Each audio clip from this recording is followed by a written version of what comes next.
안녕하세요, 린입니다. 제가 얼마 전 연말 휴가로 해외여행을 짧게 다녀왔죠. 이탈리아로 다녀왔습니다. 이렇게 여행이 한 번씩 끝나면 새롭게 느껴지는 부분들이 많아요. 여러 가지 깨달음도 있고, 여행을 하면서 그 나라의 문화와 그 사람들의 생활 방식, 또 나 자신을 돌아보게 되는 계기도 됩니다. 내가 어떤 성향인지 좀 더 확실히 느껴지더라고요.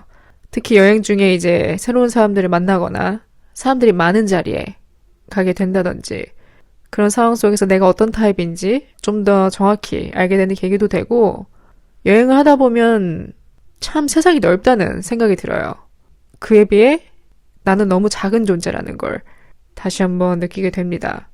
이렇게 한두 가지 느끼다 보니까 점점 그 리스트들이 늘어나더라고요. 그래서 제가 한번 정리를 다 해서 오늘 에피소드로 여러분들께 공유해드리려고 합니다.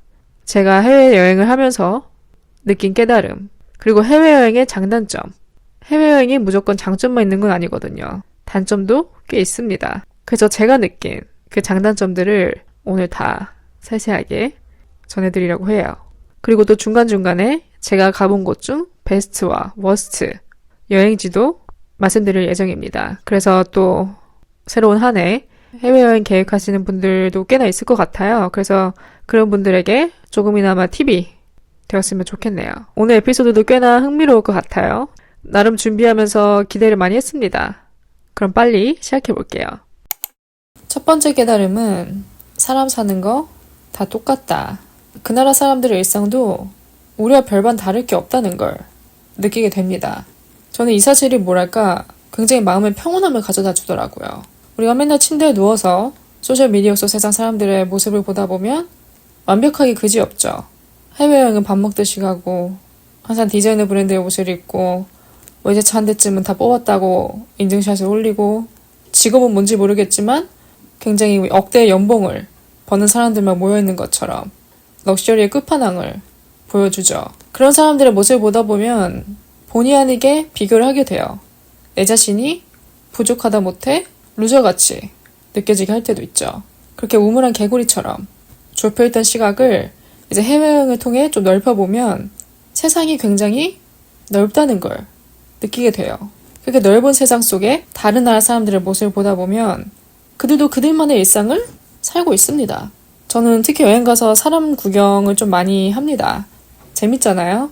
뭐 산책을 가거나 카페에 가거나 장을 보거나 혹은 그냥 차를 타고 지나가면서 창밖으로 사람들의 모습을 볼 때 다 각자 그들만의 일상을 살고 있죠. 그 일상 패턴이 우리와 똑같습니다. 그게 현실인 거죠. 현실인 걸 깨닫고 나면 내가 굳이 다른 사람과 나를 비교할 이유가 없다는 걸 느끼게 됩니다. 뭐 어딘가에 존재하겠죠. 그들만의 세상이. 하지만 내 눈앞에는 없어요, 당장. 그냥 내 눈앞에 펼쳐진 건 일상 그 자체입니다. 그 사람들도 다 돈 걱정하고 월급 걱정하고 오늘 저녁 뭐 먹을지 걱정하고 주말에 애들 데리고 어디 갈지 걱정하고 취업난 고민하고 다 우리와 비슷비슷한 고민을 안고 살아가요. 그래서 여행지에 가서 그 사람들의 일상 속에 나도 함께 녹아 들어갈 때 그 현실이 주는 평온함을 느끼게 돼요. 그래서 다시 한번 사람 사는 거 다 똑같구나. 나만 이것저것 하는 거 아니고 나만 힘든 거 아니고 그냥 이런 깨달음을 얻다 보면 왠지 모를 마음이 평안해지는 그런 느낌이 들어요. 두 번째는 외국어 공부의 필요성을 절실히 느낍니다. 저는 이번에 이탈리아 가서 영혼이 나간 적이 한두 번이 아니거든요. 제가 이번에 이탈리아를 간 시기가 이제 딱 크리스마스에 맞춰서 갔어요. 아무래도 서양 사람들은 좀 크리스마스를 더 특별하게 여기죠. 뭐 우리나라는 꼭 가족과 보내야 된다는 그런 전통 같은 건 없잖아요. 그에 비해 이제 서양 사람들은 크리스마스는 웬만하면 거의 가족과 보내는 형태로 지내더라고요. 그래서 정말 여러 가정에, 여러 식사에 초대를 받았습니다. 이것도 굉장히 진귀한 경험이었어요. 이탈리아 가정집에도 방문해서 같이 저녁도 먹고 집구경도 하고 각 집집마다 이렇게 밖에 다 크리스마스 장식을 해놓더라고요.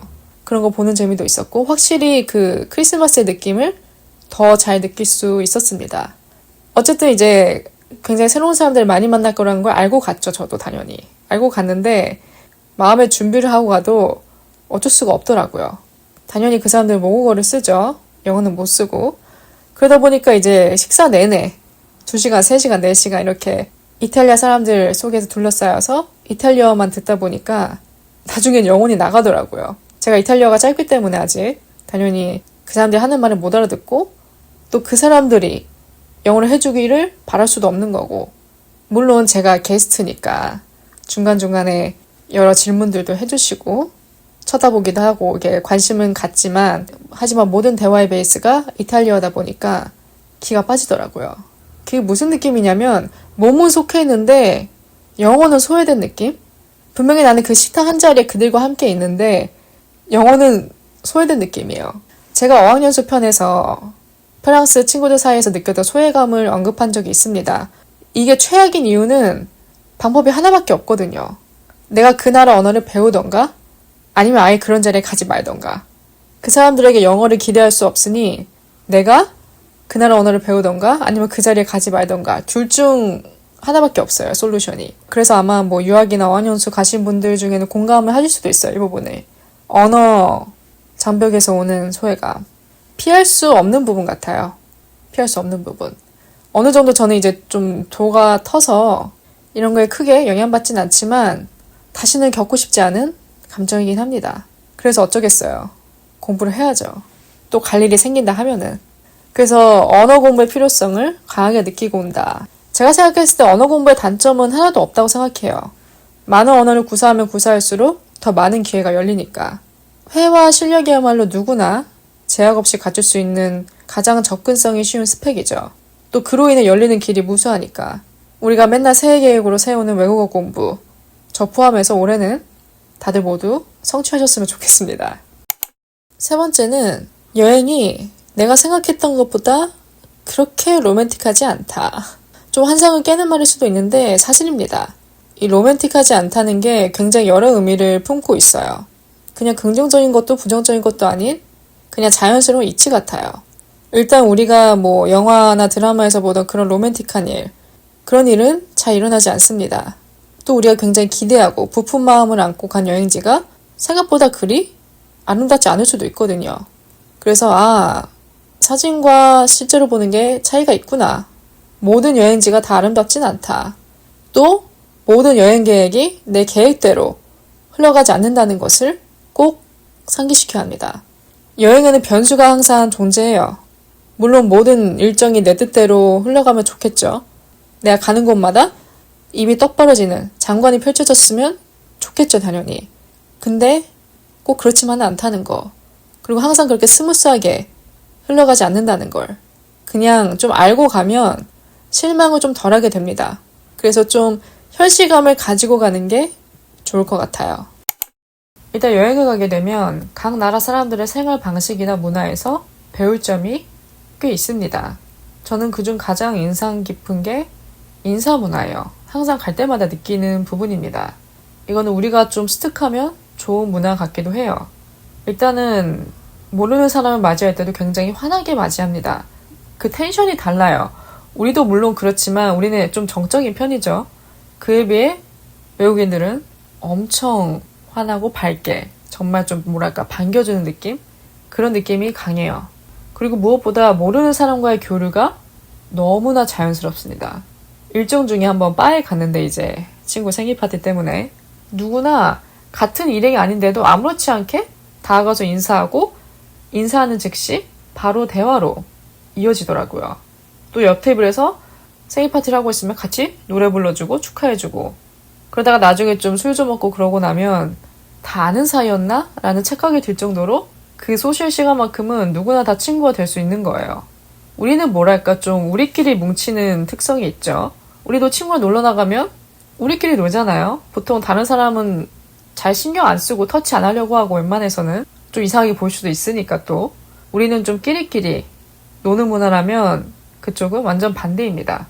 같은 일행끼리 있어도 나중에 여기 바에서 새로운 친구 사귀고 건너편 다리에서 새로운 친구 사귀고 굉장히 그런 모습들이 자연스러웠어요. 일단 그 모든 게 가능한 이유는 어느 정도 좀 인싸 기질을 갖고 있어야 그런 것도 가능하겠죠. 그 다음에 이제 스몰톡 문화. 우리나라 사람들이 이제 외국에 가면 제일 어색해하는 것 중 하나라고 하죠. 스몰톡 문화가. 이해는 가요. 그래서 저도 미국 가기 전에 워낙 익히 알고 갔기 때문에 가서 최대한 누가 나한테 걸어주면 대화를 매끈키지 않게 이어가 보려고 노력은 했죠. 또 웃긴 게 뭐 마트 가거나 뭐 리큐어 스토어에 뭐 주류를 사러 가거나 그럴 때 이제 주인이 보통 제가 이제 한국인인 거 알아보더라고요, 다들. 그래서 딱 알아보고 안녕하세요 그래요. 그럼 제가 어떻게 알았냐 그러면 뭐 이 주변에 한국 사람들 많이 산다 이러면서 자연스럽게 짧은 스몰토크 대화가 완성이 되죠. 처음에는 당연히 어색하지만 막상 그 대화 속에 있다 보면 딱히 나쁘지 않은 문화 같아요. 뭐 누군가는 오지랖이라고 생각할 수도 있겠지만 그래도 그 짧은 시간 안에 누군가 교류할 수 있다는 거, 뭔가 꼭 인연을 만들기 위해서 그런 게 아니라 그냥 일상 속에 자연스럽게 그런 스며든 스몰토크 문화가 저는 딱히 나쁘진 않다고 생각합니다. 그 다음은 내가 대한민국에 살면서 미처 발견하지 못한 좋은 부분을 다시 한번 발견하게 됩니다. 뭐 우리가 흔히 헬조선 내뱉죠. 왜냐면 우리는 이 대한민국, 이 땅에 발을 내딛고 사니까 당연히 그런 문제점들이 확연히 느껴지죠. 근데 또 여행을 하다 보면 우리나라가 가진 확실한 장점들이 보입니다. 좀 더 와닿게 돼요. 일단 뭐 첫 번째는 두말하면 잔소리지만 안전, 치안. 그럼에도 범죄는 일어나지만 매일매일 어느 나라와 비교해도 아직은 한국이 굉장히 안전한 편에 속합니다. 밀라노가 최근 소매치기가 좀 심해졌다고 해요. 보니까 최근 뉴스에도 끊임없이 나오고 이제는 지하철 안내방송에도 계속 나옵니다. 녹음돼서 멘트가. 그 정도로 좀 심해졌다고 해요. 그러니까 혹시 가시는 분들은 가방 조심하시고 지하철 타실 때. 그리고 또 확실히 잡상인, 호객행위하는 사람들이 굉장히 많습니다. 우리나라는 진짜 없는 편에 속하는 것 같아요. 제가 생각하기엔. 한 3초마다 만나는 것 같아요. 유명한 관광지에 가면. 자연스럽게 말 걸면서 다가오면서 뭘 보여주더니 너 이제 봤으니까 돈 달라 하고 굉장히 크리에이티브하고 다양한 형식으로 접근을 해요. 물론 이제 현지인과 함께 한다면 그런 위험에서 좀 벗어나는데 이제 자국민들끼리 여행하다 보면 이런 부분에 좀 노출될 가능성이 크니까 좀 주의를 해야겠죠. 한국이 살기 편한 나라는 확실한 것 같아요. 제가 한국인이라서 이렇게 느끼는 부분도 없지 않아 있겠지만 우리는 손만 뻗으면 다 닿을 수 있잖아요. 내 이 집 근처 500m 반경 안에 있을 건 다 있잖아요. 편의점, 은행, 뭐 카페 너무 많고. 그러니까 어디든 좀 이렇게 쉽게 액세스하는 데에 비해 해외를 가면 그런 게 좀 부족하죠. 왜냐면 일단 땅이 넓고 어디 가든 차 갖고 있어야 되기 때문에 접근성이 좀 떨어지긴 하죠. 그래서 확실히 이런 편의시설이나 대중교통만큼은 정말 우리나라가 탑 수준 아닌가라는 걸 다시 한번 이렇게 상기시키게 됩니다. 그 다음은 확실히 자신만의 여행 스타일을 발견하게 돼요. 이거는 굉장히 큰 깨달음 중에 하나입니다. 크게 여행에는 휴양파와 관광파 이렇게 둘로 나뉘죠. 유명한 관광지, 그런 스팟들만 공략하는 사람들이 있는 반면 좀 휴양파처럼 뭐랄까 좀 쉬엄쉬엄 하면서 굳이 유명한 스팟을 다 가보지 않더라도 느슨한 일정을 가지면서 내가 머무는 곳에서 크게 벗어나지 않는 그런 좀 유연한 일정을 선호하는 사람들이 있죠. 저는 여행을 하면서 확실히 깨달았는데 저는 절대 관광지파가 아니더라고요. 남들이 다 가는 곳, 이름만 들어도 아는 곳, 남들이 사진 찍어 줄 서는 곳, 그런 곳은 기대와 달리 굉장히 실망스러웠어요. 저는 그런 소리 듣는 걸 좀 안 좋아해요. 아니 LA까지 가는데 거길 안 가봤어? 아니 이탈리아 가는데 거길 안 가봤어? 그럼 어디 간 거야? 이런 얘기. 그 남들이 올리는 그런 필수 코스? 그게 꼭 정답만은 아니에요. 뭐 꼭 가봐야 하는 곳, 꼭 먹어봐야 하는 곳. 아무리 다른 사람이 좋다 해도 관심 없는 분야의 명소를 보는 게 좋은 여행을 만드는 건 아니다. 그냥 나의 관심사에 포커스를 맞춰서 내가 원하는 곳, 내가 보고 싶은 걸 보면 그게 좋은 여행이지. 그게 만족스러운 여행이지. 라는 생각이 들었어요. 말이 나온 김에 제가 뽑아왔습니다. 제가 방문했던 여행지 중 워스트 몇 곳과 베스트 몇 곳. 일단 미국 워스트는 할리우드 그 워크 오브 페임. 심지어 2번이나 갔습니다. 낮에 한 번, 밤에 한 번. 전체적인 풍경은 밤이 낫긴 한데 또 밤은 위험합니다. 일단 그 메인 스트릿에 정말 다양한 유형의 잡상인들, 호객꾼들이 굉장히 많고요. 그리고 사람이 너무 많은지라 굉장히 정신없고 좀 산만한 느낌? 그리고 그 이제 변두리 쪽을 좀 거니다 보면은 홈리스도 굉장히 많고요. 길 자체가 깨끗하지가 않고 청결과는 좀 거리가 멀어요. 그냥 여러 측면에서 장점을 딱히 찾을 수가 없었어요, 저는. 그래서 저는 다소 실망스러운 곳 중 하나. 그 다음 워스트는 샌프란시스코. 일단 샌프란은 제 기대와 완전 달랐습니다. 물론 저는 가기 전에 그 어떤 배경 지식도 없었죠. 샌프란에 대해서. 어떻게 생겼는지도 모르고 그냥 아는 거는 금문교 그거 하나. 일단 샌프란이 베이 지역이잖아요. 그러다 보니까 제가 생각한 이미지는 좀 뭐랄까 청량하고 좀 깔끔하고 정돈되고 그런 푸른푸른 느낌. 그래서 뭐랄까 좀 LA와는 다른 느낌을 기대했어요. 근데 막상 가고 보니까 전혀 안전하지 않더라고요. 전혀. 웬만하면 무리지어 다니는 게 좋고 호텔에 있다가 한 저녁 8시쯤인가 잠깐 혼자 나갔다 오려고 옆에 마트 좀 갔다 오려고 나가려고 했는데 안 되겠더라고요. 혼자는. 그럴 정도로 좀 안전하지 않다는 느낌을 받았어요. 그리고 홈리스를 언급을 안 할 수가 없는데 제가 갔던 2021년도 굉장히 심했습니다. 낮에도 마찬가지예요. 낮에도. 근데 나중에 이제 유튜브에서 샌프란에 갈수록 심화되는 그 홈리스 상황을 취재한 다큐를 이제 유튜브에서 보는데 더 심해진 것 같더라고요. 근데 그래서 이건 진짜 문제다. 일단 그 샌프란 자체는 좀 실망스러운 면이 있었고 오히려 저는 샌프란시스코를 가는 길, 그 로드트립 했던 그 길, 그 옆에 펼쳐졌던 광경들이 훨씬 멋있었어요. 훨씬 장관이었습니다. 차로 이리저리 산도 올라가고 옆에 바다도 지나고 목장도 지나고 계속 거의 30분, 1시간마다 바뀌는 그런 풍경에 황홀했던 기억이 있습니다. 그래서 혹시 가신다면 샌프란시스코를 다른 지역에서 출발하는 일정이라면 로드트립 추천드려요.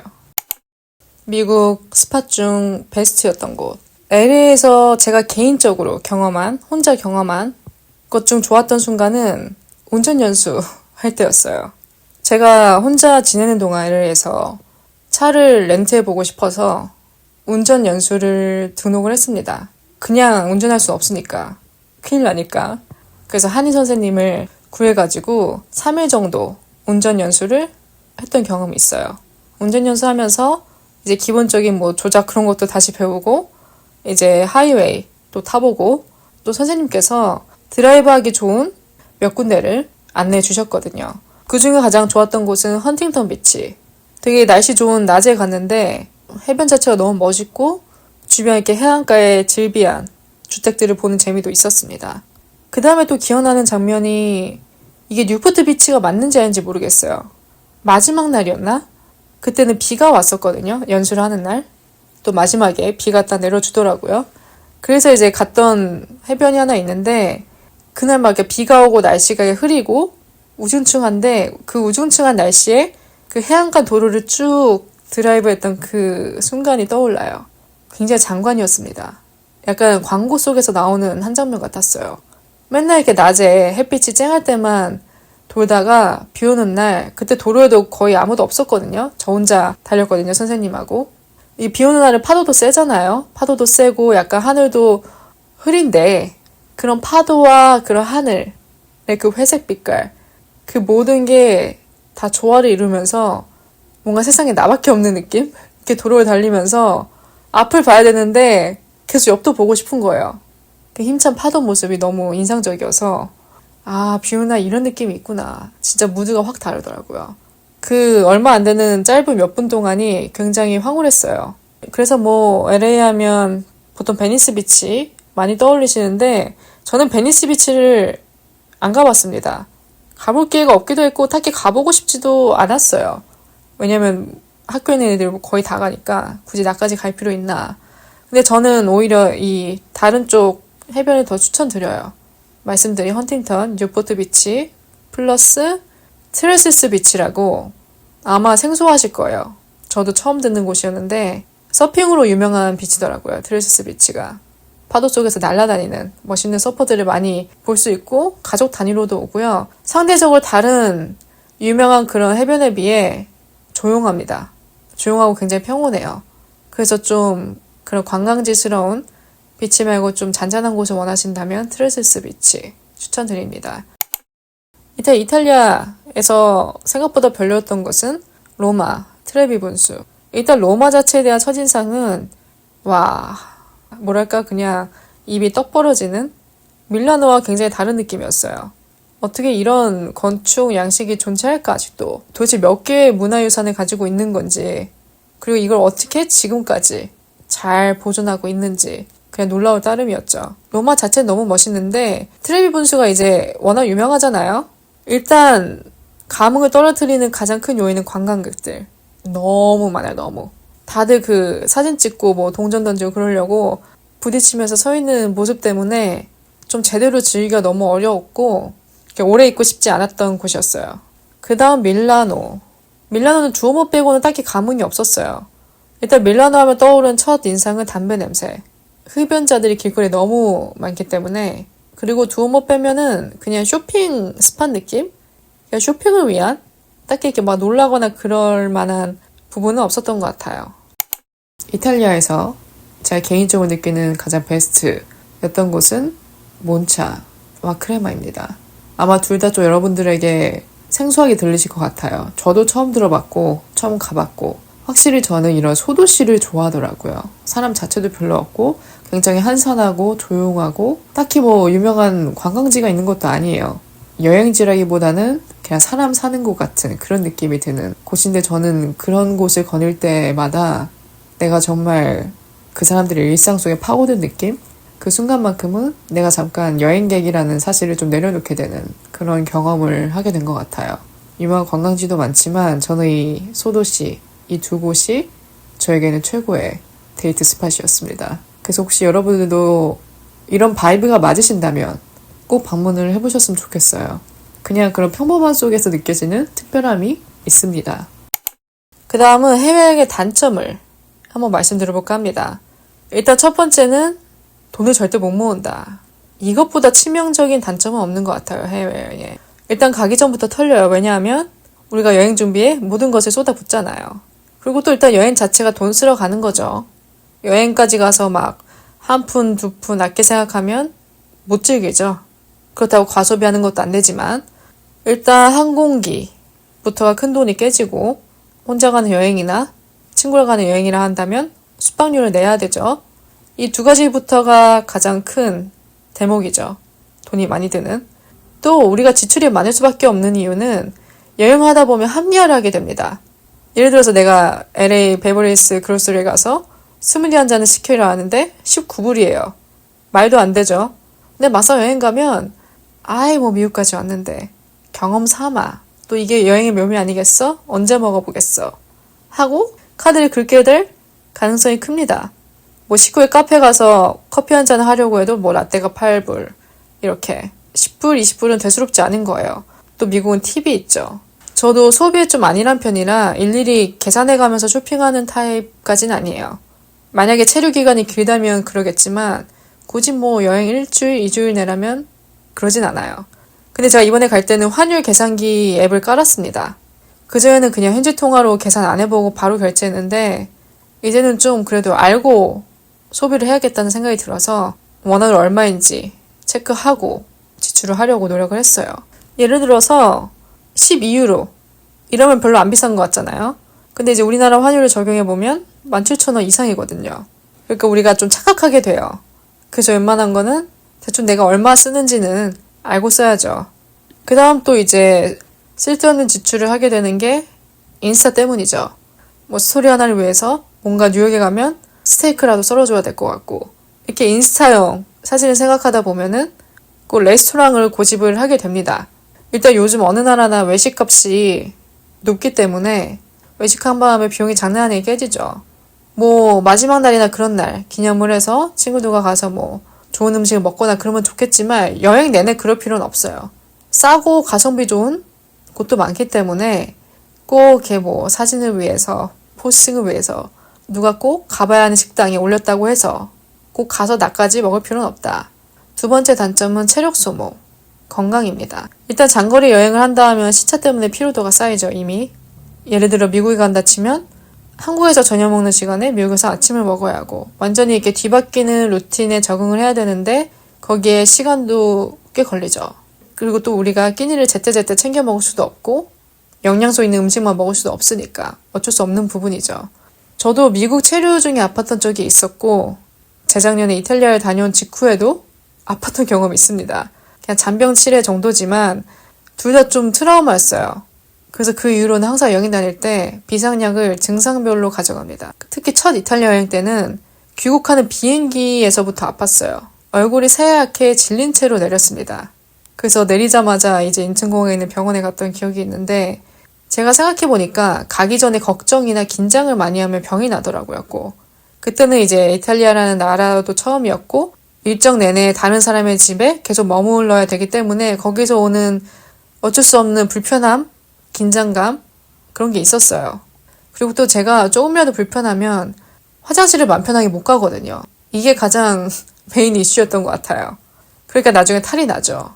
어쨌든 아팠던 것도 다 경험이라고 이제는 내가 내 몸을 아니까 가기 전에는 최대한 피곤하지 않게 컨디션을 조절합니다. 무리 안 하고 최대한 좀 쉬고 그러다가 출발을 하고 비상 상황을 대비해서 약은 두둑하게 역시 처음이 어렵지 두 번째부터는 수월해지더라고요. 그래서 이번 두 번째 이탈리아 여행은 좀 편했습니다. 마음도 너무 편했고 음식도 너무 다 잘 맞았어요. 한국 음식이 전혀 생각이 안 났습니다. 딱히 느끼하지도 않았고 또 다녀와서도 바로 출근해야 되는 일정 때문에 걱정을 했는데 생각보단 버틸만 했다. 그래서 건강에 각별히 유의를 해야 된다. 그 다음 단점은 후유증입니다. 다녀와서 본래의 루틴을 찾는데 시간이 많이 걸려요. 그 꿈 같았던 여행을 뒤로 하고 현실로 돌아오잖아요. 그것도 이제 비행기에서 자고 나면 짜잔 현실이죠. 약간 현타가 옵니다. 오지 않을래야 오지 않을 수가 없어요. 아 이제 일상으로 돌아왔구나. 다시 일상이 시작되는구나. 그러면서 이제 본래 루틴을 찾아야 되는데 아무래도 이제 그런 시차나 음식 그런 것 때문에 몸이 다시 제자리를 찾는데 시간이 걸리죠. 처음에는 좀 일도 잘 안 잡히고 계속 사진 보면서 회상하게 되고 불과 이게 이틀 전에 있었던 일이라는 게 말이 안 되고 이런 느낌? 여행 다녀오면 누구나 겪는 흔한 증상이지만 여행의 기간이 길면 길수록 그 후유증은 좀 더 세지는 것 같습니다. 마지막은 팁 몇 가지를 드리고 마치려고 합니다. 제가 여행하면서 경험한 것들을 바탕으로 여러분께 드리는 팁. 일단 첫 번째는 정말 가고 싶을 때 가고 싶은 나라를 가자. 아 여행한 지 꽤 됐는데 어디 한번 나가줘야 되지 않나? 인스타 보니까 얘는 여기 가고 쟤는 저기 갔네. 그럼 나도 나가야 되나? 남들이 가니까 나도 가야 될 것 같은 이런 가짜 여행 욕구로 여행 가면 후회하게 될 가능성이 큽니다. 여행은 진짜 딱 느낌이 왔을 때 진짜 간절하게 가보고 싶은 나라가 생겼을 때 그때야말로 진정 여행을 해도 되는 시기라고 말할 수 있을 것 같아요. 그러니까 애매하게 가야 될까? 이런 느낌보다는 진짜 가고 싶다. 가야겠다. 이렇게 확신이 올 때 여행을 준비해야 준비하는 과정도 즐겁고 가서도 잘 즐기다 올 수 있습니다. 두 번째는 나와 바이브가 맞는 곳. 다른 사람이 재밌었다고 해서 나한테도 재미있다는 보장은 없거든요. 각자 자기와 느낌이 맞는 곳이 있습니다. 저는 유럽 같은 경우는 여행하기엔 참 좋지만 뭔가 살아보고 싶은 곳은 아니에요. 너무 예쁘죠? 우리나라의 뷰와는 조금의 공통점도 없죠. 그 정도로 모든 게 좀 새롭고 아름다운데 여행하기에는 참 좋지만 뭔가 나도 그 사람들과 같이 같은 일상을 살아보고 싶다. 그런 생각이 들진 않아요. 오히려 반면에 저는 미국은 살아보고 싶다는 느낌이 강하게 들었습니다. 살아보고 싶다는 도전인 거죠. 어떻게 보면 좀 도전이 되겠죠. 물론 몇 달 있어 본 것도 그 자체로 큰 경험이죠. 그럼에도 나중에 기회가 된다면 좀 더 장기로 머물러 보고 싶다는 생각이 들었어요. 그 다음은 장보기를 적극 활용해라. 이것도 약간 비용과 관련된 부분입니다. 제가 가장 좋아하는 파트, 여행에서 가장 기대하고 있는 순간은 장보기예요. 어느 나라건 장보기는 다 재밌습니다. 저는 2시간 넘게도 장 본 적이 있거든요. 그냥 우리나라에서는 보지 못하는 그런 외국의 특산품, 음식, 그냥 그런 모든 것들이 너무 새롭고 그런 겉에 패키지만 봐도 뭔가 설레요. 저는 다 하나씩 먹어보고 싶고 솔직히 화장품 이제 이런 거는 웬만하면 한국에서 다 가능하잖아요. 직구도. 근데 그 그로서리만큼은 우리나라에 아직 없는 게 많거든요. 그리고 장보기가 주는 장점은 금액을 최대한 아낄 수 있습니다. 우리가 맨날 레스토랑 가서 먹을 수 없거든요. 여행 내내. 가끔은 이제 그로서리 가서 거기서 파는 음식도 포장해서 먹고 식재료도 사와서 한번 만들어보고 간식도 먹어보고 그래야 좀 돈을 아낄 수가 있거든요. 그리고 또 가장 좋은 게 기념품으로 하기 좋죠. 가끔 이제 또 여행이 그리워지는 순간마다 하나씩 꺼내 먹고 여러모로 장보기가 주는 장점이 많습니다. 그래서 최대한 활용하는 게 좋다. 일단 제가 최대한 정리할 수 있는 내용은 다 정리를 해봤습니다. 솔직히 계속 떠오를 것 같아요. 맨날 이렇게 여행했던 순간들을 곱씹으면 새롭게 떠오르는 장면들이 많기 때문에 또 나중에 여러분께 드릴 또 공유할 이야기가 생긴다면 에피소드로 따로 만들어 보도록 하겠습니다.